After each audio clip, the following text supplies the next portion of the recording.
power, money, and the quiet deals no one was supposed to notice.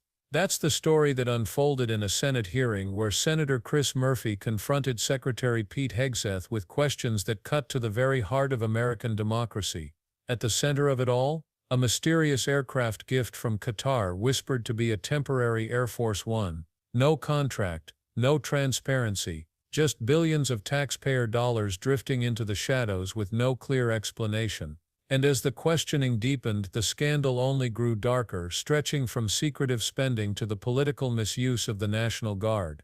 This wasn't just about planes or troop deployments, it was about a system bending under the weight of corruption, favoritism, and raw political ambition. Much sooner than 2028. So I'm trying to understand what the gap is that we're trying to fill. If this contract ends up being $500 million and the gap only ends up being 6 months, that doesn't sound like a wise investment for this committee to make. Senator, I would defer to the expertise of the Air Force as far as timing of modifications and when that would happen, but there's also been delay after delay after delay on the Boeing side, so I don't know that's a firm fixed date yet, unfortunately, can be counted on. So obviously the underlying question here is what is going to happen to the plane at the end of Trump's presidency. The president said on May 12th that this plane would be transferred to his presidential library at the end of his term. Is that your understanding of what is going to happen to this plane? The president said that. That's my understanding, although I would look at what comes out in the MOU. But why would we ask the American taxpayer to spend upwards of $1 billion on a plane that would then only be used for a handful of months and then transferred directly to the president? That doesn't sound like a wise use of taxpayer dollars. A lot of the capabilities, as you know, Senator, of that particular platform are and should remain classified. So there are reasons why you might modify, even for a short period of time, an aircraft to ensure the safety and security of the President of the United States. But when do you believe that those upgrades would be made? How long would the president have it before it got transferred to his personal possession? That would be a determination of the Air Force that would take hold of it and make those modifications within whatever time window they believe gets it to the place where it need to be. Yeah, I think this is extraordinary, Mr. Chairman. We're talking about a pretty massive investment of appropriations dollars into a plane that the Secretary is saying is currently planned to be transferred personally to the President. There's a lot of other pending needs that we need to fund. This would seem to be low on the list. Mr. Secretary, one final question. Obviously, you know that there is a concern in the public about a double standard that is applied to protest, sometimes protest that turns violent. The president, when he came into office, issued pardons to the individuals that attacked the United States Capitol, including those individuals who beat savagely police officers. You have deployed the National Guard and readied Marines in a way that many people think is unnecessary given the state and the local resources. So maybe let me ask the question this way so that you can assuage people's concerns that there is a double standard. The National Guard was deployed here on January 6th, and that was a decision made by the Department of Defense. Do you support that decision? Do you believe that that was the right decision to deploy the National Guard to defend the Capitol on January 6th? All I know is it's the right decision to be deploying the National Guard in Los Angeles to defend ICE agents who deserve to be defended in the execution of their jobs. But I think it's important to know whether you think it was also important to have the National Guard defending the United States Capitol when there were violent protesters here on the president's behalf, to make sure that folks know that you care about protest, whether it's against the president or on behalf of the president. Senator, I was in the Washington, D.C. National Guard when that happened and was initially ordered to go guard the inauguration of Joe Biden. But because of the politicization of the Biden administration, my orders were revoked.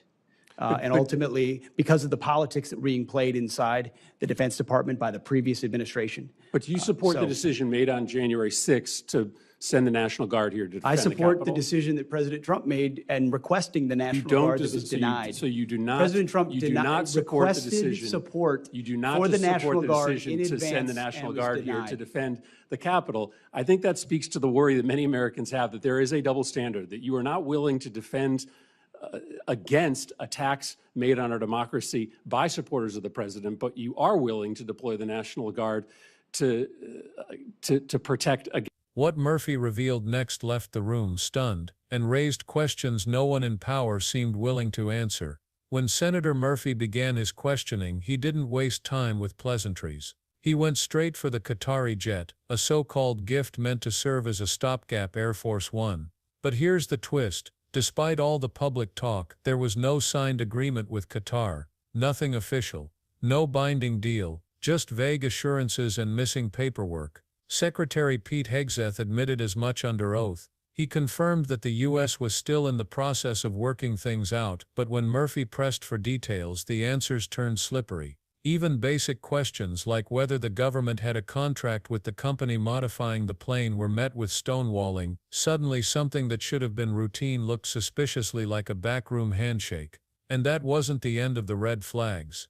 Unlike the $3.9 billion Boeing contract, which was at least publicized with a press release, this deal was shrouded in secrecy. The American people were being asked to trust the Defense Department with billions while being told next to nothing about how or why. But if the missing contract raised eyebrows, the projected price tag sent shockwaves through the room. The deeper Murphy dug, the stranger the numbers became. Reports suggested this temporary aircraft could cost taxpayers nearly $1 billion, a staggering sum for a plane that might only be used for a matter of months before being retired.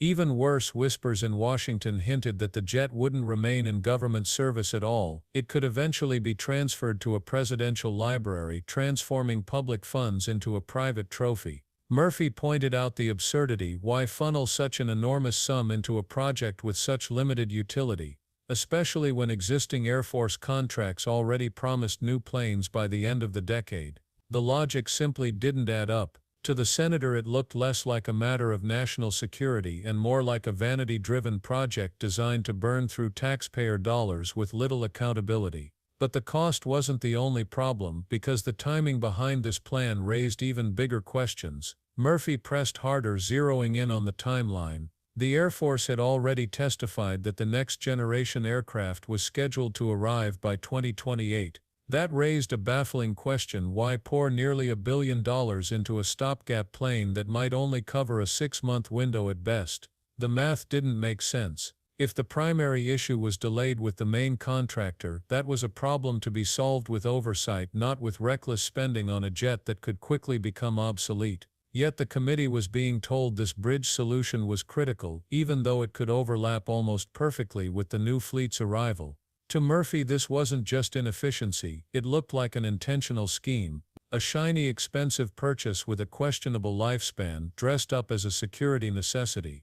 The senator's frustration grew clear. The American taxpayer was being asked to bankroll a project that offered little real value. And just when it seemed the spending scandal was bad enough, Murphy shifted the focus to something even more explosive. After dismantling the case for the mysterious jet, Murphy turned to an issue that cut even deeper: the use of the National Guard. His questions were simple but devastating. Why were troops deployed so quickly to protect government agencies in Los Angeles, but hesitation clouded their deployment when the Capitol itself was under siege? The contrast was striking. In one case, the Guard was mobilized to defend federal agents from protests. In another, as lawmakers and police officers faced violent attacks, support was delayed, debated, and politicized. Murphy framed it as a dangerous double standard. Were military resources being used based on politics rather than principle? When pressed directly, the secretary dodged.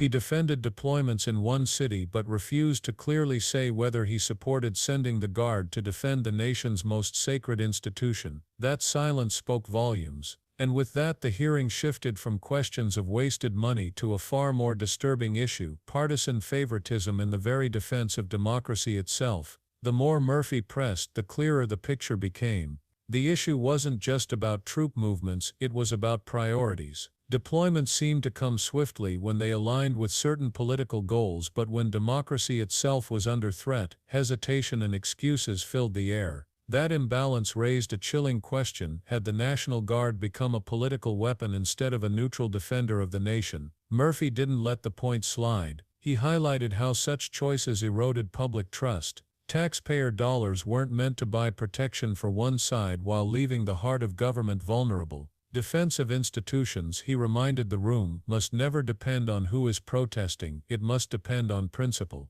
The Secretary's refusal to give a straight answer only deepened suspicion. By dodging the core question, he left the impression that loyalty to politics had trumped loyalty to the Constitution. But Murphy wasn't finished. He was about to deliver a final rebuke that tied every piece of the scandal into one damning conclusion. By the end of the exchange, Murphy's frustration boiled into a searing rebuke. He connected every thread laid out during the hearing: a billion-dollar jet shrouded in secrecy, contracts hidden from public view, and National Guard deployments twisted by politics. Together, these pieces painted a picture not of security but of exploitation, taxpayer money and military authority being bent to serve narrow interests. Murphy warned that this wasn't simply wasteful spending. It was a test of whether democratic institutions could still function free from corruption and favoritism. If the government was willing to spend staggering sums on an aircraft with almost no purpose, while at the same time failing to defend the Capitol when it mattered most, then accountability itself was in jeopardy. His words struck like a hammer. Federal authority must never be a tool of political convenience.